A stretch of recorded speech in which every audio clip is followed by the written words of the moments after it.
So, you speak English, right? But is the English you use with your friends the same kind that's going to help you land a promotion? There's a pretty big difference. Today, we're going to talk about making that jump, from everyday casual language to the kind of polished professional English that really opens doors in your career. So let me ask you something, and be honest with yourself. When you communicate at work, in an email, or in a meeting, does your language really reflect how capable and confident you are? It's a super important question because in the professional world, how people see you is often, well, it's reality. Okay, picture this. You're in a business meeting, and you hear that sentence. If you're mostly used to everyday English, words like streamline and efficiency might feel a little intense. This is exactly what we're talking about. It's that specific, goal-focused vocabulary of the business world, and it's what we're going to get comfortable with. So, here's what we're going to cover. First, we'll talk about the why, the business English edge. Then we're diving straight into the how by upgrading your vocabulary and your phrasing. And finally, we'll wrap up with a real concrete action plan so you can start putting all of this into practice, like right away. All right, first up, the business English edge. Why should you even bother putting in the effort to level up your professional English? What's the real advantage here? Let's break it down. Well, it really all comes down to two things: clarity and credibility. When you use precise business language, you avoid misunderstandings that can be, frankly, pretty costly. Plus, you make a much stronger first impression. It gives you the confidence to look at complex things like contracts or reports without feeling totally lost. It's about signaling that you belong in that professional space. And remember, using professional language isn't about using big, complicated words just for the sake of it. Not at all. It's about being clear, confident, and competent. When you choose your words carefully, you just come across as someone who's polished, detail-oriented, and who takes their work seriously. Okay, so we get why it's important. Now for the fun part, the how. We're going to start with one of the fastest ways to sound more professional, and it's just by upgrading some of your word choices. Simple swaps, big impact. Just take a look at these. These swaps are so simple, right? Instead of help, you could try assist. Instead of start, maybe use initiate. These aren't difficult, obscure words, but they instantly lift your tone from casual to much more professional. And you can really see the difference it makes in a full sentence. I need some help is totally fine. Nothing wrong with it.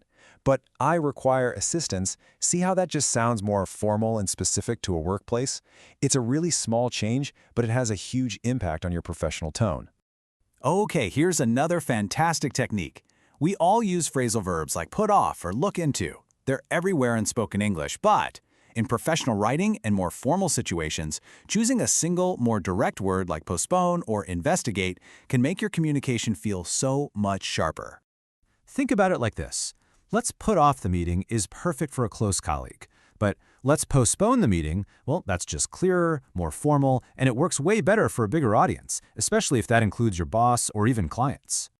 All right, so we've upgraded some individual words. Now let's zoom out and look at our phrases. Because it's not just what you say, it's also how you say it. The way you structure your sentences is key to creating that professional tone. This one is huge. A direct command, like send me the report, can easily sound a bit demanding, can it? But if you just rephrase it as a polite question, could you please send me the report? You show respect, and it just creates a much more collaborative vibe. It's about being effective, not just bossy.